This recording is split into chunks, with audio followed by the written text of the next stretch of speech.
Hi, boys and girls, and welcome to your reading workshop this week. This week, we will be working on the strategy called Keying into What's Important. And this strategy is about thinking first. What are the major obstacles or problems the person needs to overcome? Then think, what are the ways the person overcame those obstacles? And then finally, think, what is this person famous for because of how he or she lived his or her life? So we're going to be working with our biographies, that means. Now, if you don't have a biography available, please check Raz Kids, even if it's at a different level than you read on. If it's, of course, easier, that's okay to use.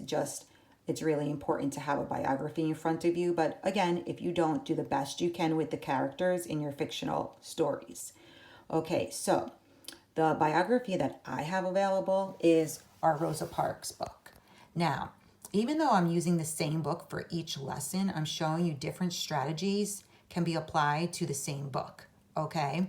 So we need to write down what Rosa Parks' obstacle was and then what was her solution.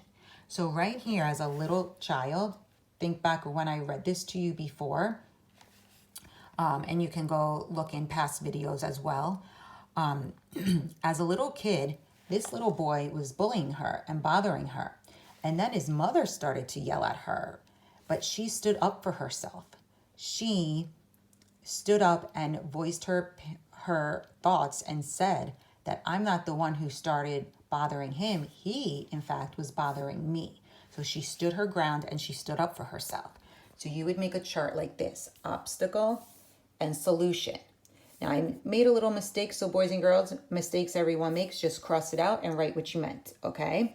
So obstacle, solution is your chart. And her problem, Rosa Parks' obstacle or problem, was she was being bullied as a child. And how did she stand up for her? And what was her solution? She stood up for herself, even to an adult, because she knew the adult was wrong, okay? So then, when she got older, we remember she was riding on the bus and she refused to give up her seat to a white man just because he was white and she was black. And so there again, you would write, she was being treated unfairly because of the color of her skin. And how did she solve this problem? The same way as when she was a child. She stood up for herself. She refused to give up her seat for a white man just because he was white and she was black. But even more, if you finally, when you think of the last part of this strategy, boys and girls, what is this person famous for because of how he or she lived his or her life? She's famous for sticking up for herself. She's famous for saying, these rules are not fair and I'm being treated unfairly. So because of Rosa Parks, for over a year, all the black people where she lived stopped riding the public bus system, and even a few white people stopped. And then they didn't stop until the rules got changed. And so because she stood up for herself and then people followed her and into saying that these rules were not fair, she's famous for changing the laws where she was living, okay?